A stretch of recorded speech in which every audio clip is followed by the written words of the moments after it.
Is Porter Martone's size and skill combination exactly what the Blackhawks need in their forward group?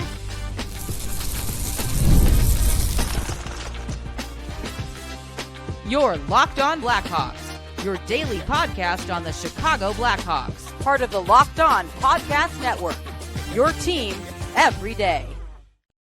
What's going on, Blackhawks fans? Welcome back to another episode of Locked On Blackhawks, part of the Locked On Podcast Network, your team every day. I'm your host, Jack Bushman. You can go and check me out on X at Jack Bushman 2, but make sure to follow my Strictly Blackhawks account at Talkin' Hockey. That way you don't miss out on any of the latest Blackhawks news and updates. On today's episode, we're now 2 weeks removed from the 2025 NHL Draft. Time to crank up the 2025 NHL Draft Profiles here on the channel. Got another good one to get into here today. As a reminder, I've already gone through Michael Misa, Matthew Schaefer, Caleb Denoyer, Anton Frondell, and most recently, James Higgins. Make sure to go check out those 5 intriguing prospects to get the full scoop on their strengths and weaknesses. Today, though, I'm going to be diving into 18-year-old power forward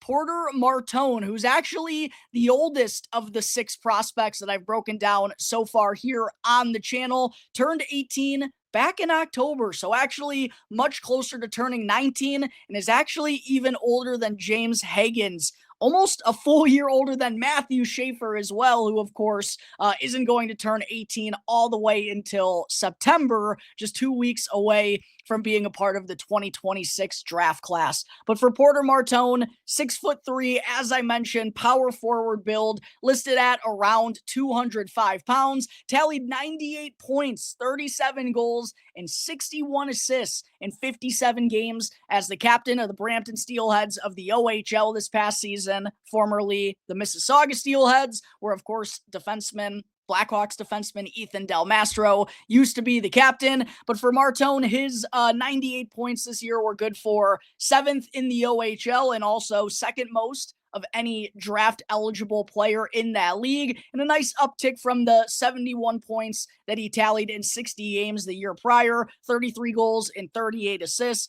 So definitely a nice leap in playmaking. Maybe not as many more goals as you would have expected after he scored 33 in his last season, but still 37, nothing to bat an eye at in the OHL. And then we also got to see Martone play for Team Canada at the U20 World Juniors. Not his best showing there, as he only had 1 goal and no assists in 3 games worth of action, although it was the U20 World Juniors, as an 18-year-old kid was playing up against more experienced competition, although didn't record a point either in 2 games in a similar situation, although far more experienced players while playing with Canada at the World Championships, as he was called up to the roster once Bo Horvat was injured and played in 2 games there. As I mentioned, no points. But to be fair, at the same point in time, when playing at his own age group, last time we saw Martone do that for Team Canada was the U17 World Juniors, where he absolutely dominated. 17 points,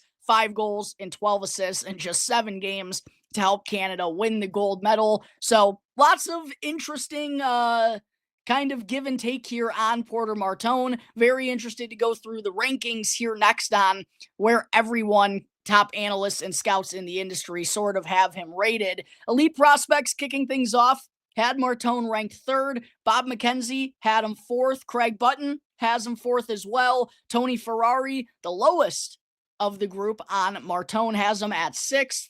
McKean's Hockey has him 3rd, as does Chris Peters. And then the Daily Faceoff and Dobber Prospects has Martone 4th as well, while the Hockey News has him at number 5. So somewhere between 3 and 5 is where most scouts and analysts expect Martone to be selected, or at least have him ranked in this draft class, while Tony Ferrari, of course, is the only one that has him ranked outside of that.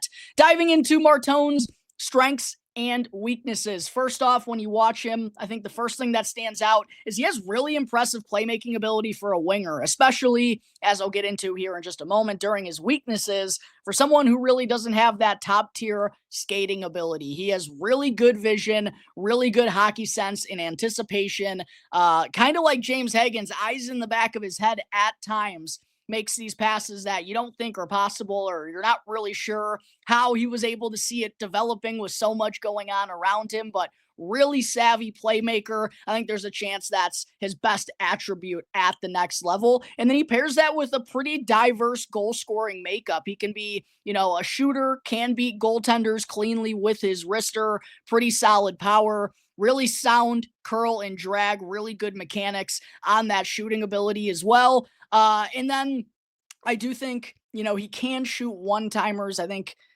continuing to develop that is going to help him further elevate his goal scoring abilities. But all in all, a really sound goal scorer. And also, because he has a 6'3" frame and he knows how to use it, not only can he beat goaltenders with his shot, but he's also really good at scoring from the dirty areas, right out in front, on rebounds, couple redirects I saw him score this year. Scores a lot of goals in general from that slot, high danger area. So an overall well-rounded offensive game, both with the playmaking and in the goal scoring aspects. And for a guy who's 6'3", you definitely like to see that.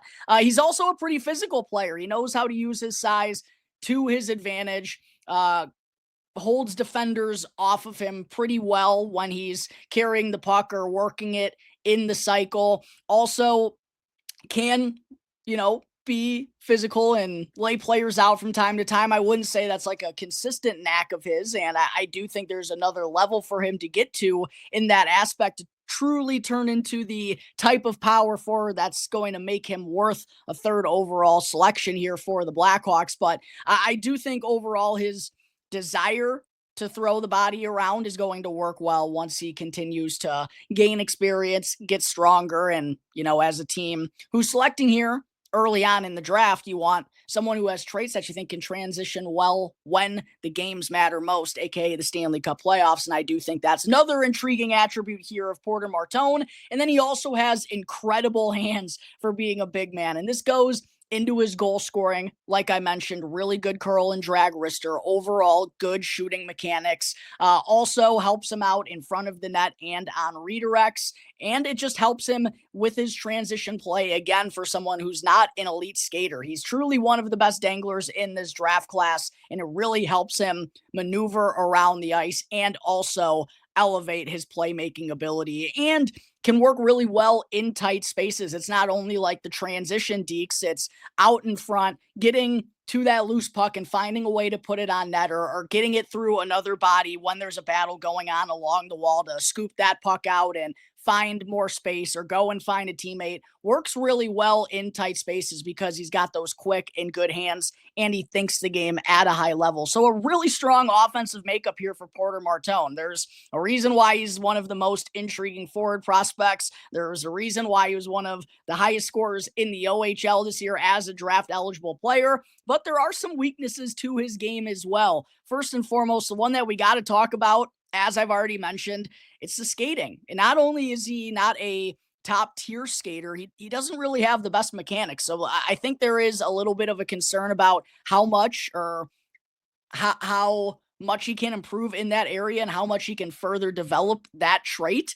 His top speed is all right. Once he gets there, it's decent enough. And it is something that from his last season, he's definitely developed and definitely gotten better at. But all in all, I think the ceiling is a little bit capped there because that's never going to be a real strength of his at the next level. His acceleration, skating mechanics, a little bit of a concern there for Porter Martone. Also, I think like a typical dominant offensive player at a young age can get caught up trying to do too much at times, in particular with his shot selection. I think he's kind of the most trigger happy of the 6 prospects that I've broken down here so far, which isn't always a bad thing, right? Like you like a kid who gets the puck on net, has the confidence in himself that can kind of score from everywhere. But at the same point in time, you got to make smart shots when you're on the man advantage, and you do got to pick your battles at the right time. And the same thing kind of goes for him with the stick handling, because he is such a talented stick handler and has these really good hands for being a big man. He can kind of get caught up getting himself in trouble and trying to do a little bit too much and just deke himself into a turnover there. So trying to do a little bit too much, being a little bit more selective and just being wiser in general when he has the puck on his stick. There's times for that, absolutely, but it can't be a consistent thing because it can wind up hurting your team. Not typical though from a kid, like I've said with most of these players. Also, what I think Martone needs to work on, there is like I mentioned, there is another gear for him to get to in order for him to be that true dominant power forward in the NHL, right? Like, I do think he is physical, and I do think his game will work well in Stanley Cup type of environment.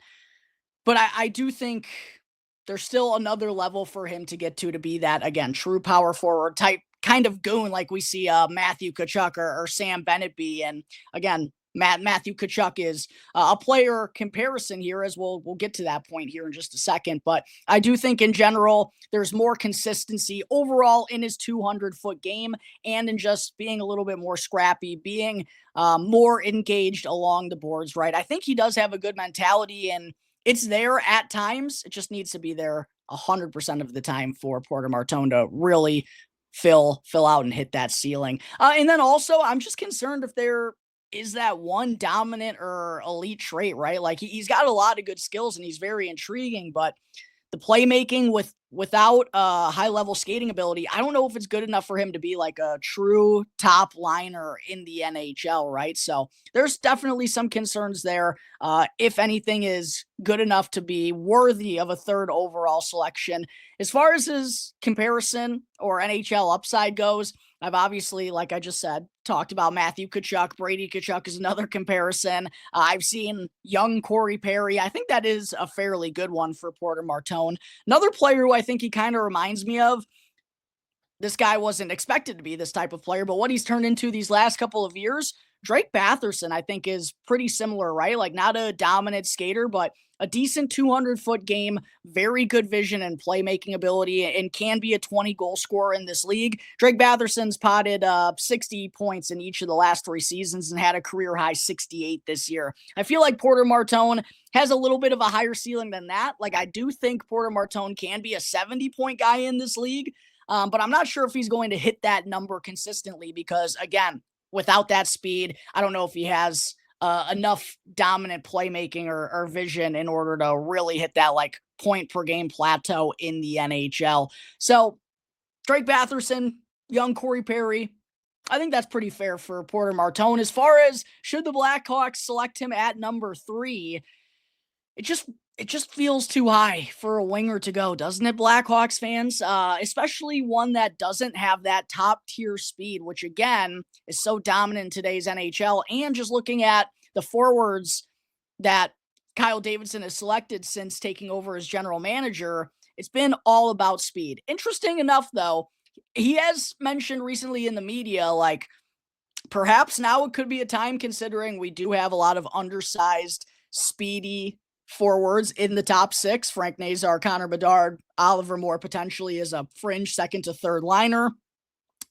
It could be time for us to go with a different type of mold, and Porter Martone would absolutely fit that mold. I've been saying here on the podcast, the Blackhawks need a player of size and skill in their, they've been missing that for such a long time, and Porter Martone absolutely fits that bill.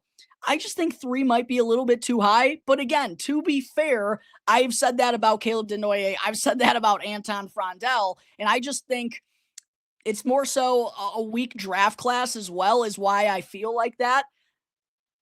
I like I wouldn't be mad if they selected Porter Martone at 4. But here's ultimately what I get to, Blackhawks fans, as I've now broken down the top 6 here on the show.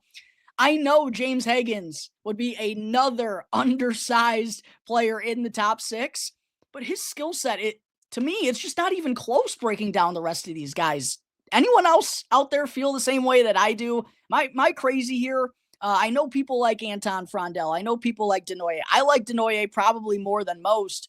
Porter Martone, I'm kind of on. Again, wouldn't be mad because I'd understand why they'd select him at 4. But to me, James Higgins is just clearly the most talented and clearly has the highest upside of these guys. And to me, I just rather have, it feels like it would be a good problem for the Blackhawks to have if James Higgins winds up panning out and they just have 3 undersized centers rather than the rest of these guys. I just don't know how high their ceilings are, right? Like, I think they can be good NHLers, but I think if James Higgins pans out, he could be a great NHLer. And after the Blackhawks passed on Ivan Demidov last year, it looks like he has the traits to be a really special offensive player in this league.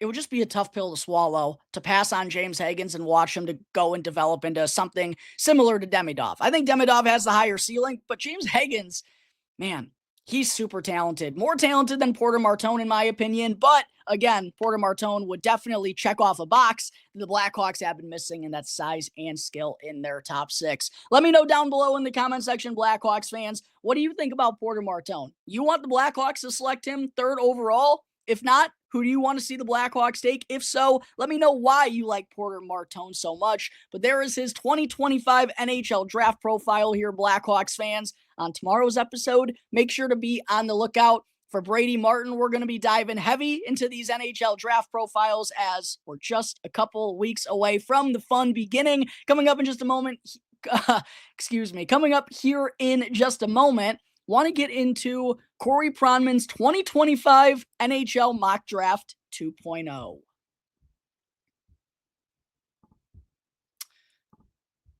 But first, I got to talk to you all real quick about Monarch Money. You ever check your bank account and wonder, where did all my money go? Between dining out, online shopping, and entertainment, it's real easy to lose track. But that's where Monarch Money comes in. Your personal CFO, giving you complete visibility and control over your finances. And Monarch isn't just a budgeting app. It's a complete financial command center so that you can track all of your accounts, investments, and spending all in one place and stop just managing your money and start building wealth. And what I personally love is that instead of juggling multiple financial apps at the same point in time, you can just use Monarch to check your finances, track your spending, or even plan your long-term goals. So go and take control of your finances right now with Monarch Money by using our code LOCKEDONNHL in all caps at monarchmoney.com for 50% off on your first year. Again, that's monarchmoney.com with code LOCKEDONNHL in all caps for half off on your first year. Where'd that go? There it is. Back here on the Locked On Blackhawks podcast, part of the Locked On Podcast Network, your team every day. Just a quick reminder, if you enjoy what you're watching here on YouTube, please make sure to hit that like button and subscribe to Locked On Blackhawks on YouTube as well. Even if you're someone who's tuning in through an audio platform, 100% free, won't cost you anything, only takes 2 seconds. Jump on over to YouTube and hit that subscribe button for me. Helps me out in a massive way in growing my platform. Segment 2, Corey Pronman of The Athletic recently dropped his 2025 NHL Mock Draft 2.0, and since I went over his first one here on the show, I figured it only makes sense for me to go over the second one to see kind of what's changed and who also he's got the Blackhawks selecting at number 3 and number 25. Nothing really changed in the top 5 here, interestingly enough, for Corey Pronman. The New York Islanders staying at number 1. He didn't do any trades in here, so I guess if they're staying home, which again, I expect them to do. The Blackhawks, apparently they've tried to move up. I've talked about that on the pod. I think that's going to be easier said than done. I really believe the Islanders would be crazy to not select in the top 2. If they're going to be trading with anyone, I think it would be with the San Jose Sharks. But if they're staying at number 1, they're going to be taking Matthew Schaefer. At number 2, the San Jose Sharks, Pronman has them selecting Michael Misa, unfortunately. It's not a slam dunk, but again, I'd be absolutely astonished if Schaefer and Misa aren't the top 2 in this year's draft class. At number 3, Pronman has the Blackhawks selecting Anton Frondell, which would not make me the happiest man in the world. I've expressed my concern about Anton Frondell's upside. I feel like he could be Anton Lundell with a little bit higher NHL upside, which again is a good player in the NHL, right? But at number 3 over James Higgins, that's kind of where my gripe would be. But Pronman has Frondell going to the Blackhawks at number 3. Next up, Utah. He has them selecting Porter Martone. Then at number 5, the Nashville Predators take James Higgins, which is, as I've talked about numerous times, I think every mock draft I've gone through has Higgins going at number 5. He wouldn't be like the prototypical top line center that Nashville usually likes to draft. But if he falls that far, I really think it would be crazy for him to slide out of the top 5 this year. And to me, if this happens, that would make 2 years in a row where 2 very good players slide to number 5. At number 6, Pronman has the Philadelphia Flyers selecting Caleb Denoyer. At number 7, he has the Boston Bruins selecting Brady Martin. No real surprises there. At number 8, he has the Seattle Kraken selecting Radim Mirka, second defenseman off of the board. At number 9, the Buffalo Sabres select Jake O'Brien, which that will be interesting. At number 7, between he and Brady Martin, probably goes after Denoyer and those big 6, as I've called them. But will be interesting to see if it's going to be O'Brien or Martin next. Pronman has Martin going to Boston at 7 and O'Brien going to Buffalo at 9. At number 10, rounding out the top 10, the Anaheim Ducks select Roger McQueen. No real surprise here with any of these top 10 picks. This has kind of been the consensus top 10, but you never know what actually is going to go down when the NHL draft begins. At number 11, the Pittsburgh Penguins select Kashawn Aitchison, big physical defenseman. The Rangers at number 12 select Justin Cabano. At number 13, the Detroit Red Wings with yet another obvious Detroit Red Wings pick in Victor Eklund. At number 14, the Columbus Blue Jackets select Jackson Smith out of the WHL defenseman. At number 15, the Vancouver Canucks select Carter Bear. There's some interesting discussions around Carter Bear and where he's going to go because of injury. At number 16, Montreal, their first of back-to-back selections, should they not trade him. Pronman has them first selecting Cole Reschny, and then 17th has them selecting Cameron Reed, left-handed defenseman. At number 18, Calgary Flames select Braden Cooties. Number 19, the St. Louis Blues select Lyndon Lakovich. Great name, by the way. Number 20, the Columbus Blue Jackets select Jack Nesbitt. At number 21, the Ottawa Senators select Blake Fiddler. Number 22, the Philadelphia Flyers, their second pick in the first round, select Milton Gastrin, center. Number 23, the Nashville Predators select Logan Hensler. Number 24, the Los Angeles Kings select Sasha Boumedienne. And at number 25, the Blackhawks from the Toronto Maple Leafs as part of the deal that sent Jake McCabe and Sam Lafferty up there a couple of years ago. Pronman has them selecting, Ethan Horkoff. Crazy. William Horkoff, the son of Ethan Horkoff, longtime NHLer, former Edmonton Oilers captain. William is a 6'4", 190-pound center, played for the Michigan Wolverines this past year as a freshman, tallied 10 points, 4 goals, and 6 assists in 18 games. Also played for the United States Development Program for the year prior, which that's kind of right up the Blackhawks alley. And Kyle Davidson, USNTDP, Michigan, a lot of crossover there.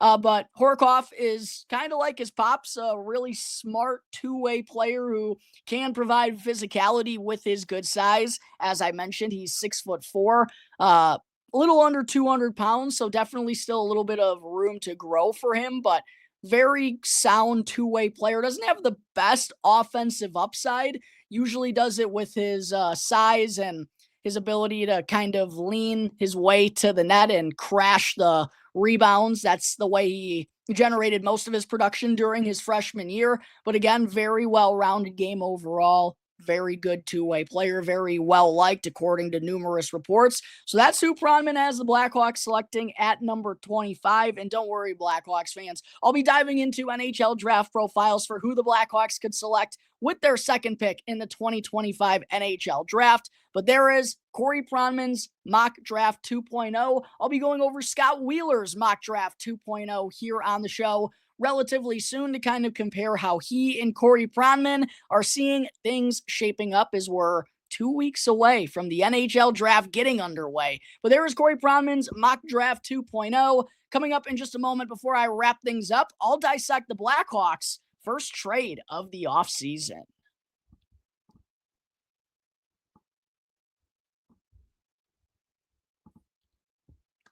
Just want to say real quick, thank you to everyone for making Locked On Blackhawks your very first listen. Here to start off your day. For your second listen, make sure to go and check out Locked On NHL Game Night. Every game, every night, right up until a Stanley Cup champion is crowned.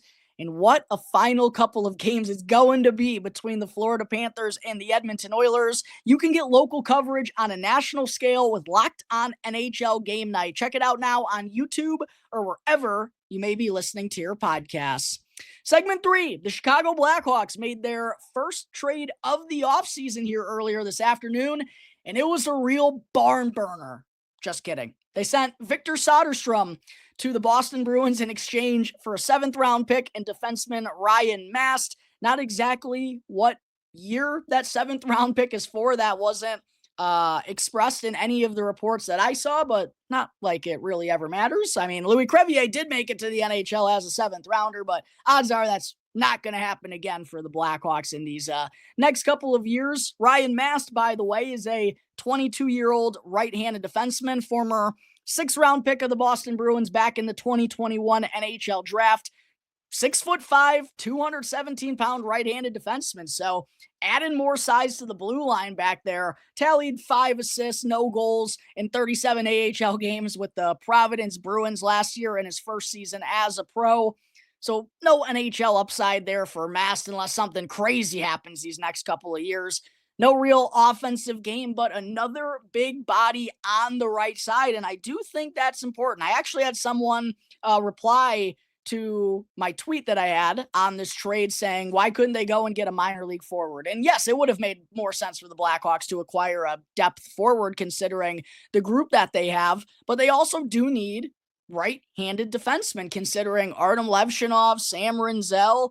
Those guys are probably going to be part of the NHL group next year. That's not going to leave a whole lot of righties down in the AHL for Rockford. So this is kind of a move thinking about the blue line for next year, maybe a potential pairing along with, Tage Harding, some two real big bodies back there, maybe Louis Crevier. Like, this is going to create a mammoth blue line for the Rockford Ice Hogs, and I think that's how Kyle Davidson clearly is like to go about things since taking over as a general manager.